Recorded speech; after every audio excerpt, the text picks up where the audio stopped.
I've got a 2016 third generation Toyota Tacoma with the 3.5 liter V6. We're gonna change out the spark plugs today.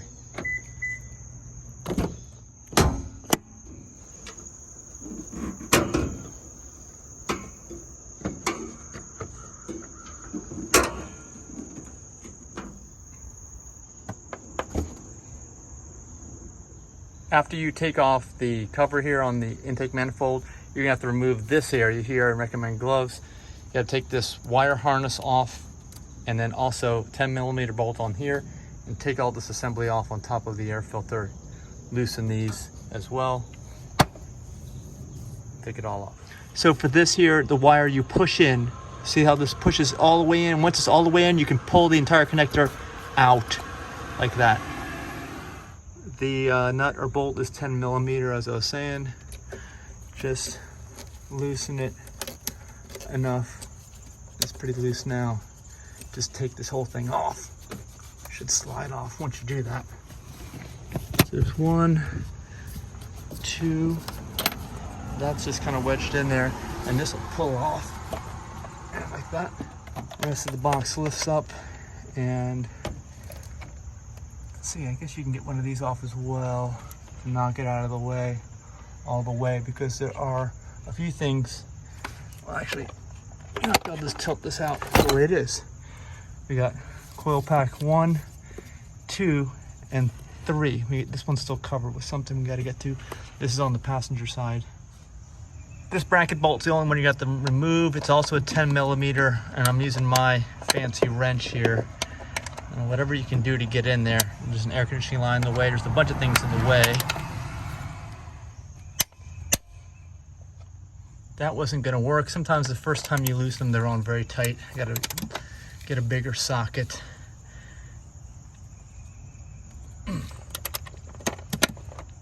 Two hands on this. All right, I broke it loose, cracked it loose with 2 hands.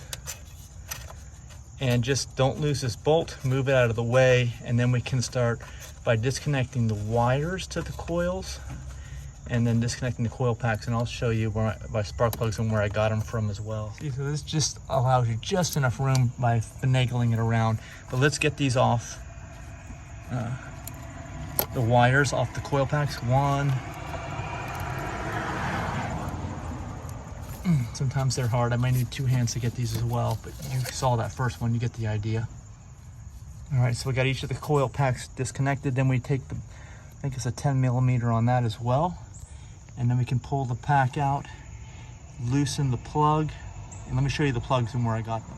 Here are the spark plugs. I got them from Amazon.com, and they have a tool online where you can put in your vehicle year and engine and everything, and they'll find what you need.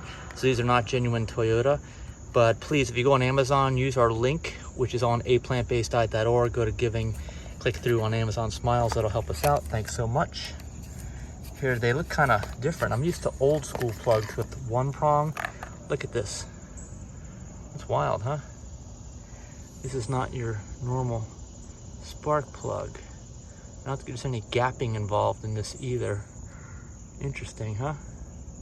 Yeah, well, that's it. Let's take one of the old ones out as an example, and we'll see what we got. This truck has like almost 40, getting close to 40,000 miles on it, I believe. Never been touched. All right, so same thing. It kind of cracks to get it started. Then you get it by hand. Same thing on all of these. So the issue really is the access, and the driver's side access is even tougher. Don't lose this. Put it somewhere safe. And then without a struggle, just kind of take that out. Then we will use our spark plug wrench to go in there. And you can use this to fish it out once you do, but be very careful with these. I've got an old school 5/8" spark plug wrench. It's got the foam insert. Make sure you use that. It fits right on top. So this should be what we need. Let's take the old one out and take a look at it. Make sure you got that extension on. You're gonna need it. Might even need a double extension. Really. Let's see if I got another one. Got another piece. This should make it a little bit longer and help out. Yeah, that makes it better. Be very careful that you're turning this exactly straight on. I loosened it with 2 hands because you don't want to crack the top of the spark plug, even if it's a replacement one, and you have trouble getting it out. Let me use 2 hands again and then show you how it spins out. Once you get it going, it's pretty easy, and then you don't even need this. Then you just turn it by hand the rest of the way. And let's see what this thing looks like. It may not come out like this. You may have to stick the coil pack in there to grab it on the end and then kind of fish it out. Just be very, very careful you don't mess with the coil pack. You don't want to mess that up. I think we got it. You saw it had deep threads on it. I want to coat the threads before you put the new one in with some kind of anti-seize compound. A lot of times I just put oil on. I know you're not supposed to, but it's just easier than anti-seize. I don't ever have any anti-seize on hand, it seems like. Okay, that's all the way out now, I think. It's just spinning and spinning. And let's see if, oh, we got it, okay. All right, take a look at that. You might want to mark which cylinder you got it out of so you know. That gap is probably way bigger than it normally should be. And this looks a little different too than the one I've got. Hopefully it'll work. It is a little different design. You can see this is a Denso, where are we at? FK20HBR8. And then I've got this one off of Amazon, E3.68. So I just put a little bit of oil on there, like I said, just to make the threads go in smooth, and tighten it down, not too tight, and assemble everything back together, and on to the next. So stick it back in here and just use this as an assembly to put it in. Don't drop it in there. You wanna place it in, and hopefully it'll screw in because you put that oil on it better than it came out, because it was rough coming out, I can tell you that. That's why I put oil on the threads. I don't want the threads to bind. I don't want it to get stuck in the cylinder. It's going so smooth now I can hardly believe it's even going in. But I think it is, because I think it's going to stop here soon. I don't have to torque it yet. There we go. That was smooth going in. All right, now I just torque it lightly. Not too tight, just right. Pull it out, and then we put the coil in. Coil goes in. You'll feel that get right on the top of the plug. There we go. And then you put the 10mm bolt in to secure the coil pack and reconnect, and that one's done. And on to the other two. The other two here will be pretty straightforward. And then we'll move over to the driver's side. So put this in by hand at first. You don't want to cross thread, just like you didn't want to cross thread that spark plug into the cylinder. Get it in there tight, and then torque it down with your 10mm.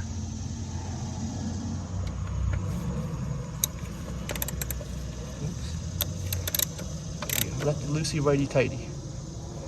This doesn't be too tight, just enough.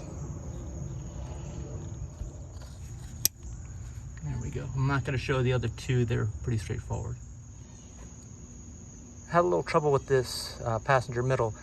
I tightened the plug down, and the thing is, this doesn't want to release. The socket doesn't want to release from the plug, so I got to just make sure that when I put it in this time, the socket's in there very gently. It's too tight on the plug right now. It's going to have it gently on the plug so I can pull it out, because what was happening was the extension was pulling out of the socket was not pulling out the plug.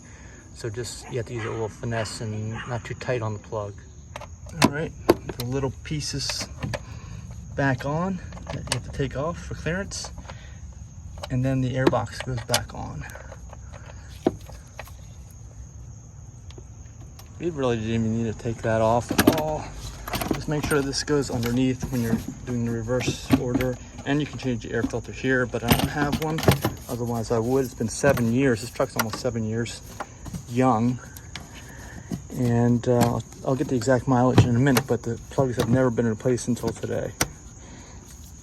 I'll line this up too. Don't forget about lining everything up before you tighten it down. There we go.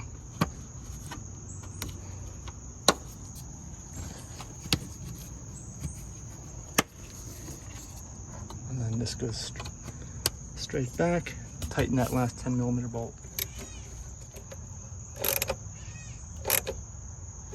A lot of plastics in here, don't tighten it too much.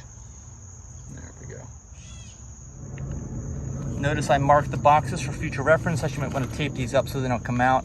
But you can see I got passenger middle, passenger front, passenger rear. And we'll do the same thing but driver side, so we have a record in case we need to analyze what's going on in the cylinders. Over here on the driver's side, just be sure you take some pictures of exactly how everything was, because this is a lot more complicated than on the passenger side. You don't want to forget about something.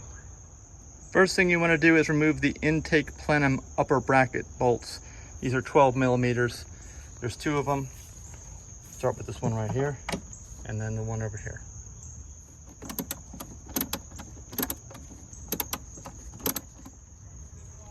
Just don't lose this. Get the other one.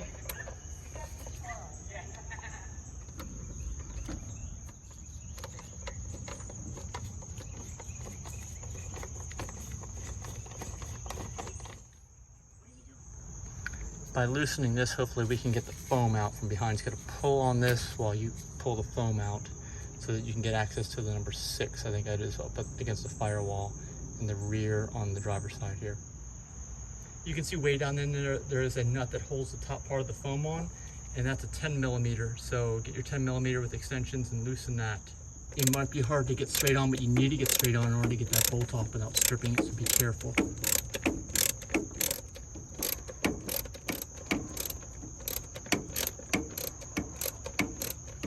All right, once you got that off, the foam the whole thing just moves out of the way.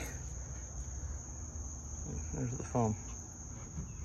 Then hopefully we've got enough clearance to do the same as the other side. Take the wires off. There's 1, there's 2, and 3 is in there. Hopefully there's enough clearance. It's just, it's just blocked by a number of things, but we should be able to get in there and get all of them, I hope. And this can, kind of swing a little bit out of the way because you've got this bolt off if you need to for access. All right, I'm not gonna lie, this one is so tight near the firewall, I have to use this loose one without the insert on the 5/8 inch because the other one's too tight. I've tried 3 times already, and I cannot pull the socket out without pulling the extension out.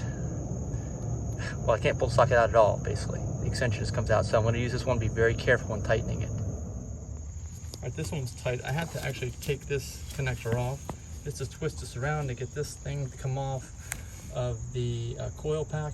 Now I should be able to get it off, but it's just a little tight. Just be aware of that, and make sure you make that other connection back when you're done. Same thing with getting this coil pack out. You kind of have to shove this whole bracket to the side, make room to get it out of there, just with finesse, gently. I'm running out of daylight. Let me tell you, these last 2 have been a pain. Wow, the middle and the front, my glove's all torn up. My hand is a little bloodied. I'm trying to be as straightforward as I can. Save these 2 for last. I got one more to go. Almost done here. Just tough access, and you can see I pulled this back. You don't have to take these off. The access is, actually, what you need is a double extension. I have an extension and a half. You need at least a double length extension, and it would make life a lot easier if you had that, because you can reach them straight on. You need a super long extension, just remember that. See, this one here, which is like an extension and a half, is not going to cut it. At least a double one, at least. All right, on this one I found, because I have a short socket, I had to pull this. See, there's a nipple up here. Let me see if I can turn the light on. Hold on. All right, you see it now. I had to pull this off and put it back up here in order to get a straight shot. I couldn't get a straight shot because of my short extension, but since I did that, I'm okay. I can thread it in my hand initially and then tighten it, and we'll be okay. But that, you got to do that too. So there's quite a few things on this middle one. This is probably the hardest one of the whole truck. Oh, and on this one I only use a single extension, not that extra part. That extra part is just a little too long, that half part, so I have to use it just single like that.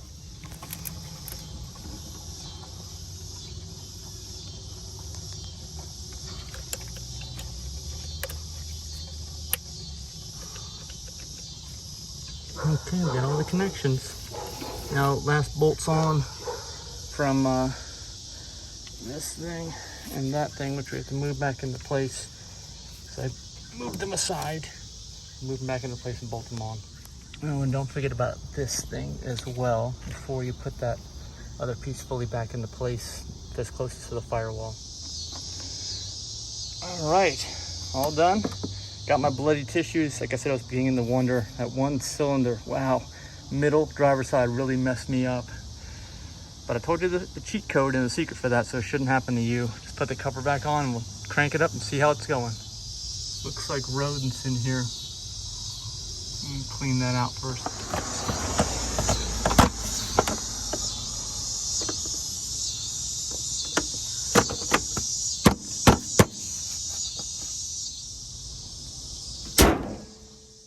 All right, let's try it out.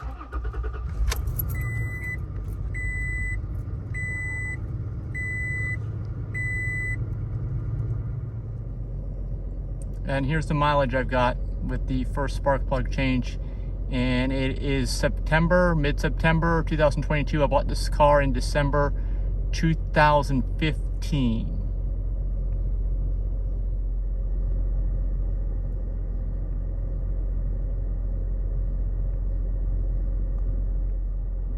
Please give us a thumbs up if this helped you, and of course subscribe to the channel. One day I might be using this as a farm truck. That's why it's on this channel, if you're wondering. And it is a landscape truck for right now, but hopefully food forest farming truck in the future. Just made it in time here with the low light.